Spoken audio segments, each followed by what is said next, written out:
Anong mensahe ang kailangan marinig ng mga Scorpio sa period na to? Pwedeng nangyayari na itong magiging reading natin or mangyayari pa lang. Kung hindi man para sa inyo, itong magiging reading natin, edi baka para sa someone na malapit sa inyo o sa someone na kakilala niya mismo. Baka may lumabas na gender, mamaya gawin nyo na lang energy. Masculine at feminine energy. Pwede rin naman na huwag nyo nang pansinin ang gender. Hindi ko masasabi kung anong magiging reading, kung positive ba o negative. Depende sa kung anong mapipick up kong energy. Walang masama kung papanorin ang Sun, Moon at Rising sign kasi baka alinman sa mga yan ay mag-resonate na sa sitwasyon nyo. Teka, masyadong maliwanag. Ano to? Past life, mature woman, sheep, fox.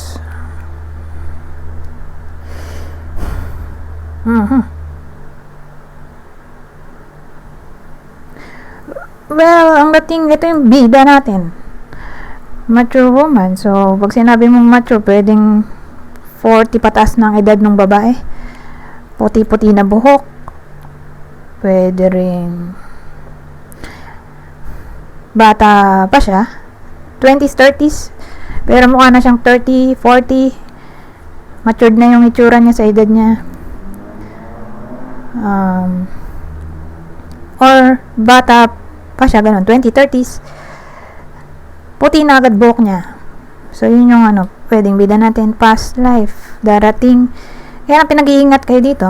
Kung sino naman tamaan ito, na yun nga, ito yung bida. So, kung di man kayo ito, edi kakilala nyo na ganun yung description.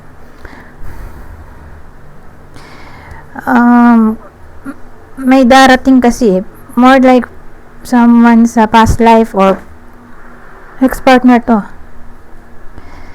Kung someone new, edi may past life connection. Pero kung ex-partner, pwede rin.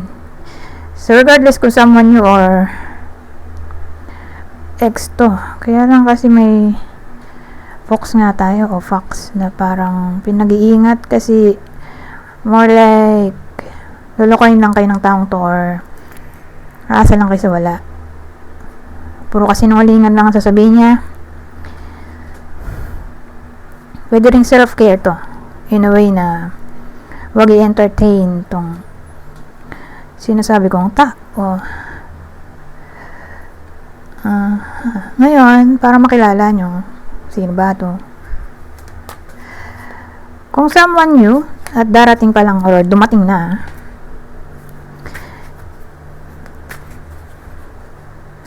pwede rin foreigner to or someone na nasa malayang lugar, long distance relationship, or baka may kotse. Ito yung possible partner kung someone new or dumating na pero hindi sila ex. Okay, someone new, whether dumating na or darating pa lang. Cancer ulit specifically Cancer, umulit eto, Knight of Cups. Isa sa water sign, Cancer, Scorpio, Pisces, umulit 3 beses, umulit yung Cancer.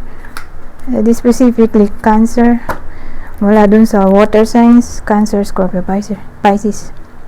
Ex-partner pala. O ex-partner, Virgo, Taurus, Leo. Ngayon,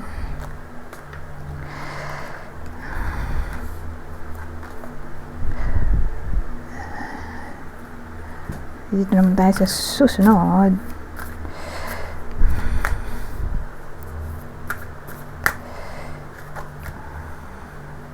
Grabe ang sakit sa mata nung maganda sana maraming ilaw para maliwanag, kaya lang sensitive yung mata ko sa liwanag.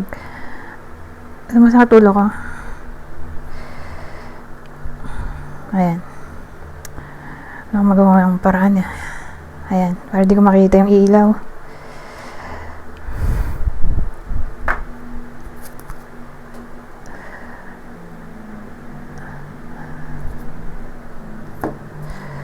May dalawang lalaki dito.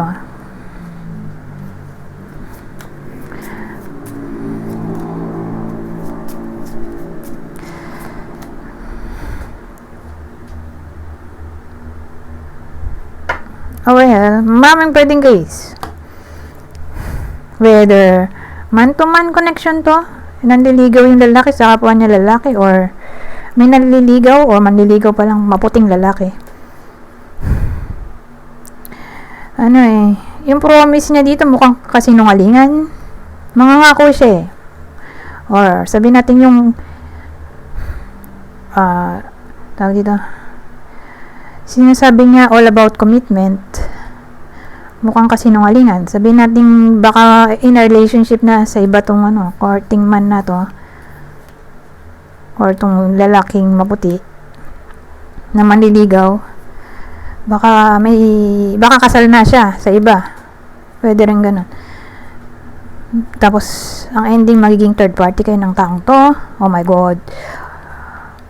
Or pwedeng kayo mismo to, Diyos ko po, kung lalaki yung nanonood. Depende, kasi nga to general reading. Pwede rin namang lalaking kakilala nyo na maputi, yung tamaan ng reading na to, may nililigawan siya. Kaya lang in a relationship na siya sa iba, or kasal na siya pero lumalandi pa. May ganun eh.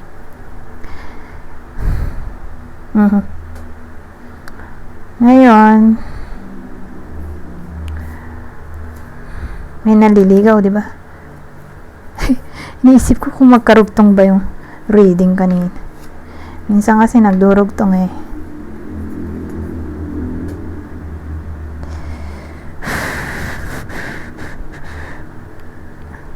Kasi kung magkarugtong, pwede rin, di ba? Ito naman yung bida. Ito yung nanliligaw sa kanya. Nanliligaw maputing lalaki, di ba? Pwede rin. Ngayon, kung man to man, pwede rin. Man to man connection.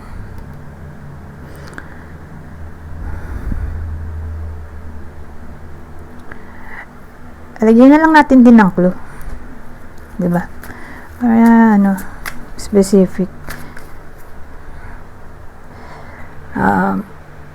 Ito yung possible partner dito whether kayo to or someone nakakilala nyo, basta ito partner niya. Sagittarius, Gemini, isa sa water sign, Cancer, Scorpio, Pisces.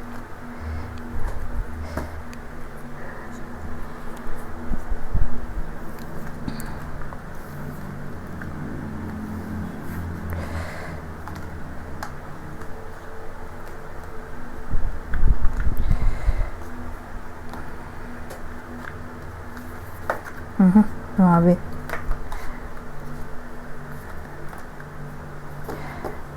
So, Scorpio reading nga pala tayo, Minsan tumatalo na yung isip ko at ang dami kong gagawing video. Nalilimutan ko na kung ano bang zodiac sign ng nire-read ko. Pero alam ko, Scorpio to.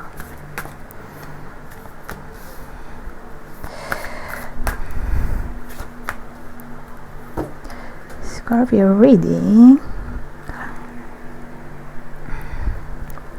So this time babae ulit, pero maputi naman to. Maputi, sorry. Brunette to di morena or my team. So whether morena siya, brown ang balat, or brown ang buhok. Kung di buhok ang brown, di mata ang brown. Or cutics, lipstick, o depende, basta brown. Pero female di brown siya. Brown siya. Ngayon, true gem. Ano kaya yun? Pero sa babae yung bida dito, na may kinalaman sa brown. Ano to? True gem, bouquet. Heart. Di relationship to. Baka makilala niya na ang soulmate niya. Nagiging masaya siya So, tatamaan nito ay single. Single na morena, or again, may brown sa kanya. Kasi may true gem. Pag nakita ko to rare, ay di soulmate to. Soulmate, twin flame, na magiging thankful siya. Kasi nga, once in a lifetime lang yung ganong klaseng connection. True gem. Ano pa ba? Relationship lang kasi to eh. Doon lang iikot to. Or baka makareceive siya ng important gift mula sa karelasyon niya kung in a relationship na siya. Important gift mula sa karelasyon or anyone na mahal niya sa buhay. Gift. Pwede rin gift yan eh. Or kung di gift, happiness mula dun sa taong mahal niya. Baka all of a sudden, kasi may rare nga eh, biglang maging lovable yung partner niya or anyone na malapit sa kanya, like family member, friends.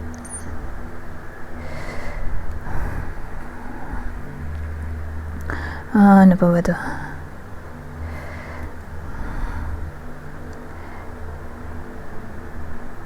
Kasi may relationship dito. Ay, heart. Ayun na lang.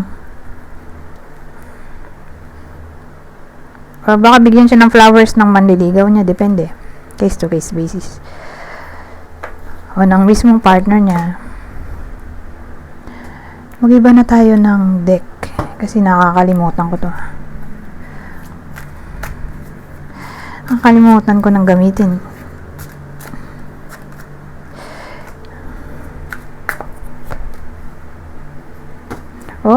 Ito maganda pero hindi pa tayo maka-assure kung maganda nga ba talaga yan at may dalawa pa.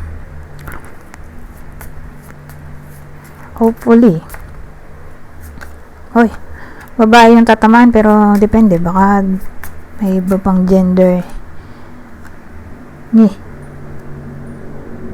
Ano to? Ang dating kasi ito babae, di ba? Ito yung tatamaan, yung babaeng Scorpio or anyone na malapit sa inyo, like person nyo, significant other, basta anyone na malapit sa inyo, babae or kakilala nyo. May manifest siya dito, wish or blessing na para bang too good to be true. Nagsiself-sabotage siya dito eh. Too good to be true. Hindi niya alam kung tatanggapin niya ba yung ganong offer. Kasi nga parang feeling niya ay too good to be true. So pag ganong too good to be true, parang mapapaisip siya kung may hidden agenda ba or scam ba to? Ganun dating eh.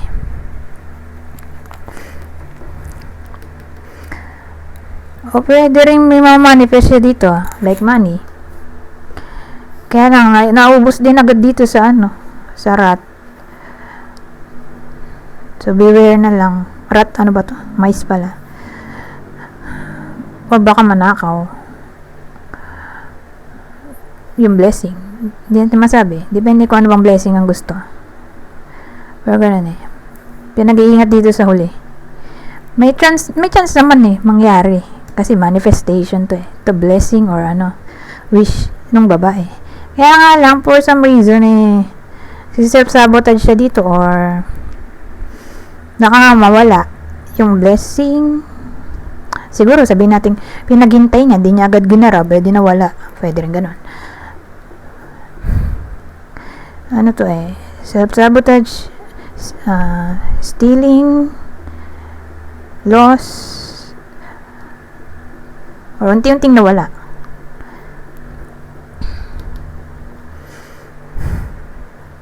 So, ganun dating. Na para bang pinag-iingat. Pero kung too good to be true, since nandito nga rin naman yung mice, at may intuition. Kasi may may mice. Kung may intuition yung babae, parang scam. Maniwala na lang siya sa intuition na yun. Since may mice nga tayo. Na parang bang tawag dito, pwede mag-cause ng negativity yung positive. Yung makukuha nyo ay pwede mag-cause ng negativity. Pwede rin ganon. Or sabihin natin may hidden problem. Let's say, opportunity, makapag-abroad, makapag-work abroad. Too good to be true yung offer ng salary or mga kung ano nung offer.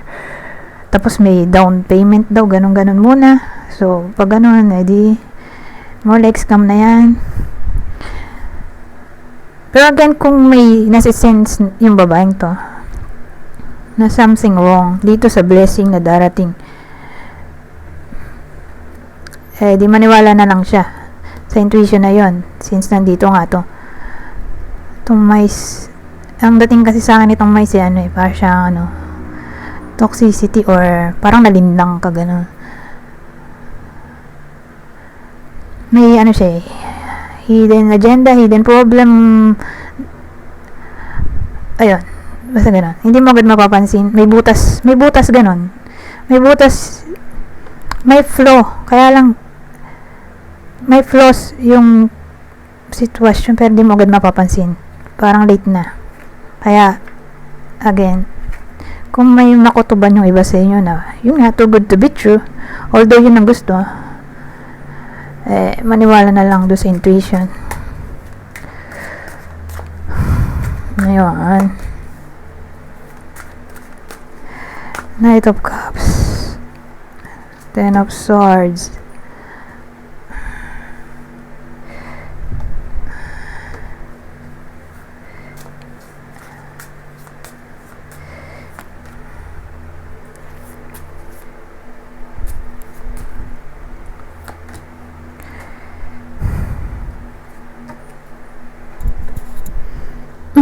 so, ulitin ko.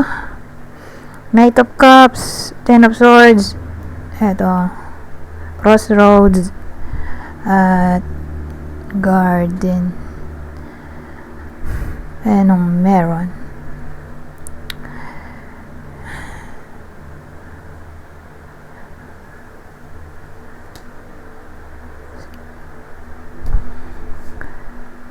May garden pa dito. Ano kaya to? Romance kasi na to Knight in Shining Armor.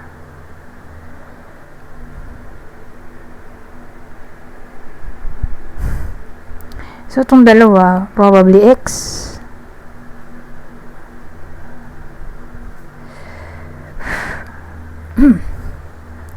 Ang dating sa akin,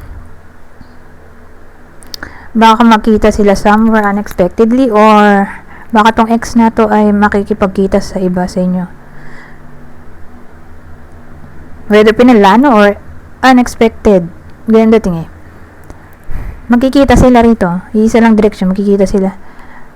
Ay, para ba?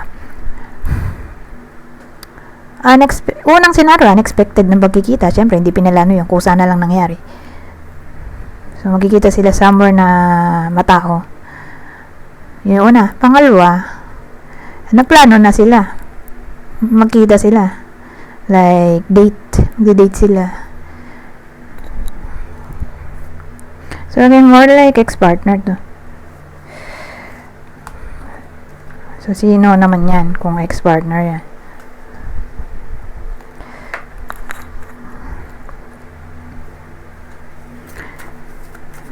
So, kung dito para sa inyo, di baka para sa someone na malapit sa inyo, kakilala o idol, ito ang possible zodiac sign nung ex-partner.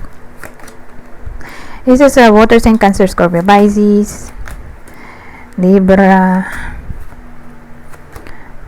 Capricorn. Ito gusto sumama, Libra ulit.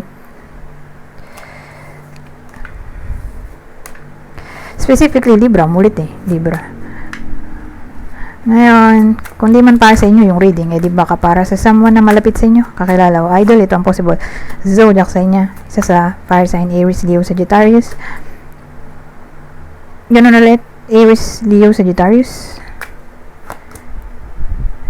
Magician, Mercury, Virgo, Gemini.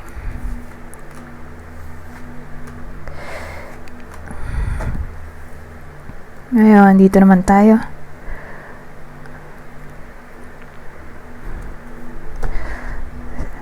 Saan ba isang deck? So, dito sa part na to, babasahin ko na lang para mabilis. Kunin nyo lang ang mensahe na sa tingin nyo ay fit sa sitwasyon nyo. General advice at prediction na to sa period na to. Kuha ko ng tig 4.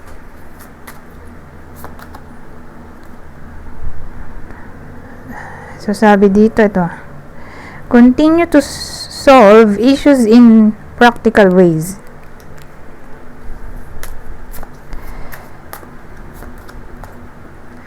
Ito. Understand your beliefs, value, and boundaries.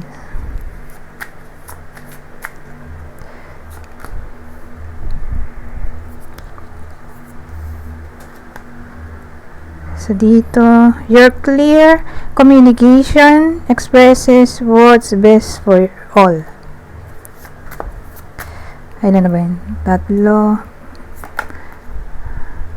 Ito. Be happy with the results of your actions.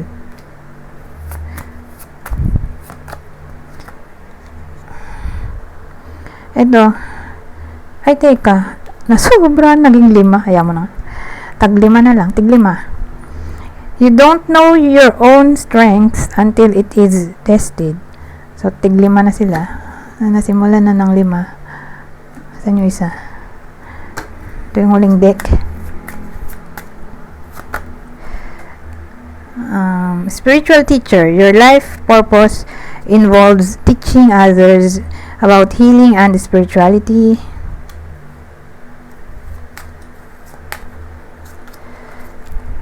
Oh, ito pregnancy. Pregnancy. The birth of a child brings great blessings to you and the world.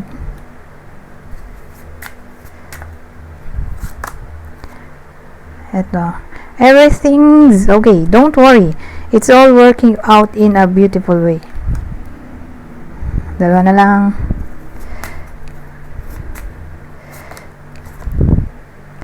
So, sabi dito, healer.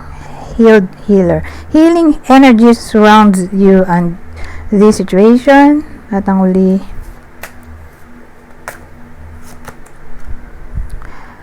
connect with nature. You're rejuvenated and inspired by spending time outdoors. Anyways, hanggang dito na lang. Goodbye for now.